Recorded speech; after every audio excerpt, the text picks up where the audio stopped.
बिस्मिल्लाहिर्रहमानिर्रहीम। आज हम स्टार्ट करेंगे अबाउट सेकेंड ईयर लेक्चर। ये हमारे पास जो है वो हाइड्रेशन एनर्जी है। इसी तरह हमारे पास नेक्स्ट जो है वो इलेक्ट्रिकल कंडक्टेंस है। ये उसकी स्लाइड दिखाई गई है। इलेक्ट्रिकल कंडक्टेंस जो है वो डिफरेंट ग्रुप्स में कैसी होती है ये बताया गया है। जैसे 1A 2A है, नॉन मेटल में कैसी हैं, ट्रांजिशन मेटल में कैसी हैं। इसी तरह कार्बन और ग्रेफाइट का जिक्र किया गया है कि कार्बन और ग्रेफाइट जो है इनकी जो कंडक्टेंस है वो कैसी होती है। इसी तरह नेक्स्ट टॉपिक है हमारा हाइड्रेशन एनर्जी, उसकी स्लाइड दिखाई गई है। इसके बाद हमारे पास जो है उसके ट्रेंड का जिक्र किया गया है कि ये टॉप टू बॉटम क्या है और लेफ्ट टू राइट क्या है।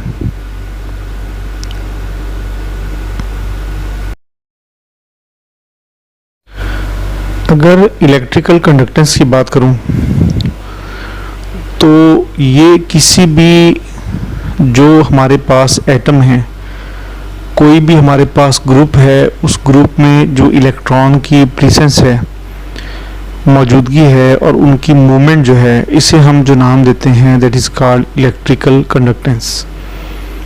कि जी इलेक्ट्रिकल कंडक्टेंस जो है वो हमारे पास मौजूद इलेक्ट्रॉन्स हैं किसी भी शेल में जो प्रेजेंट हैं और उनकी मूवमेंट है। So it can be defined as presence of electron in outer shell and its movement is called electrical conductance. ये हमारे पास इलेक्ट्रिकल कंडक्टेंस कहलाती है। अब ये हमने ना इसको डिफरेंट ग्रुप्स में जो है वो डिस्कस करना है कि कौन कौन से ऐसे ग्रुप हैं जिनमें ये ज़्यादा होती है, कौन कौन से ऐसे ग्रुप हैं जिनमें ये कम होती है और कौन कौन से ऐसे ग्रुप्स हैं जिनमें ये बिल्कुल नहीं होती। सो अब हम डिस्कस करेंगे about these kind of group. सबसे पहले हम स्टार्ट करेंगे कि हमारे पास 1A में और 2A में जो है यानी मेटल जो अल्कली और अल्कलाइन है उनमें कैसी है।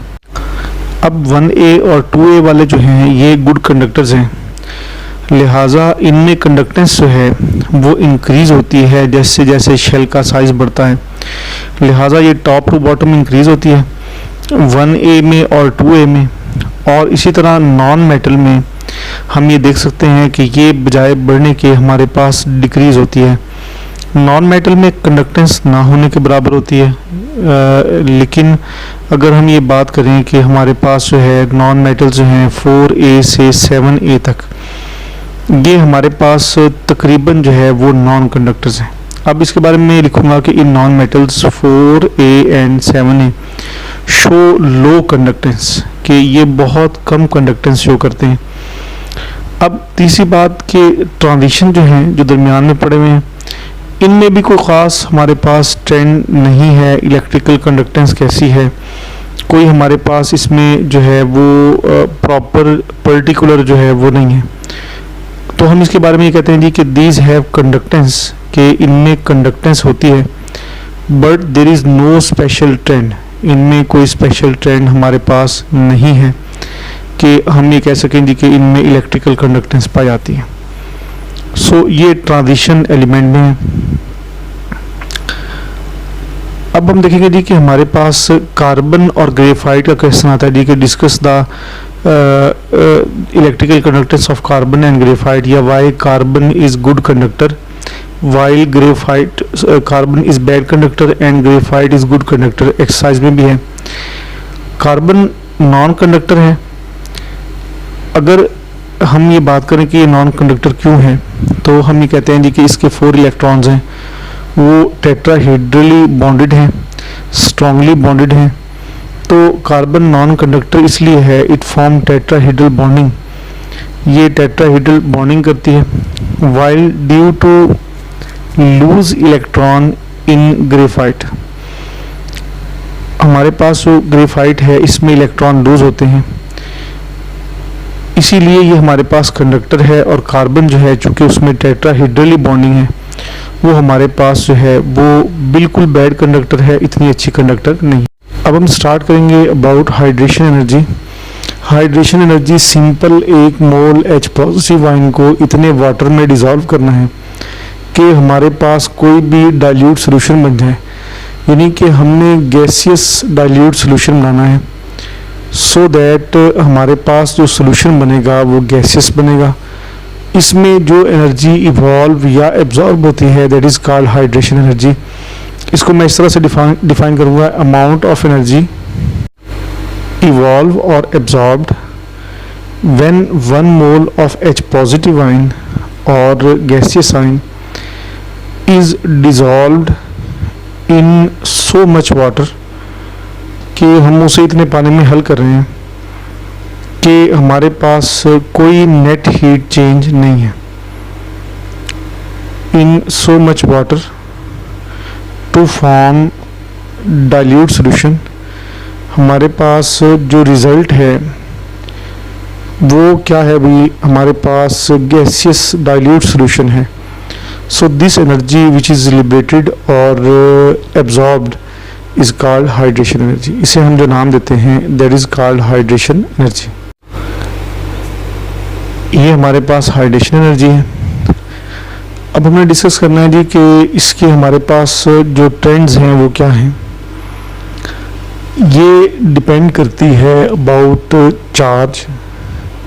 अगर मैं इसकी बात करूं, सबसे पहले मैं इक्वेशन का जिक्र कर लेता हूँ, H positive plus water H3O positive delta जिसकी जो है दैट इज़ इक्वल टू हमारे पास जो है वो -1075 kJ पर मोल, यानी कि हमने 1 मोल H पॉजिटिव को वाटर में डिज़ोल्व किया है, हमारे पास H3O पॉजिटिव बना है। अब हमने देखना ये है कि इसका ट्रेंड क्या है। हाइड्रेशन एनर्जी जो है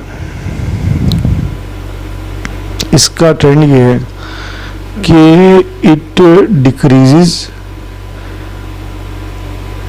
ये हमारे पास डिक्रीज और it increases, that will depend upon charge. ये चार्ज पे डिपेंड करता है, तो लिहाजा मैं लिखूंगा hydration energy depends upon charge.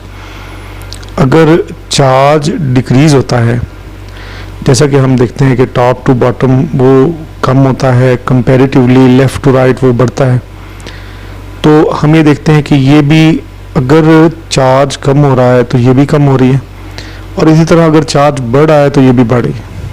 तो मैं लिखूंगा जी charge decreases top to bottom, it also decreases, it increases as charge increases, यानी ये बढ़ती है जैसे चार्ज बढ़ता है और ये कम होती है जैसे चार्ज कम होता है।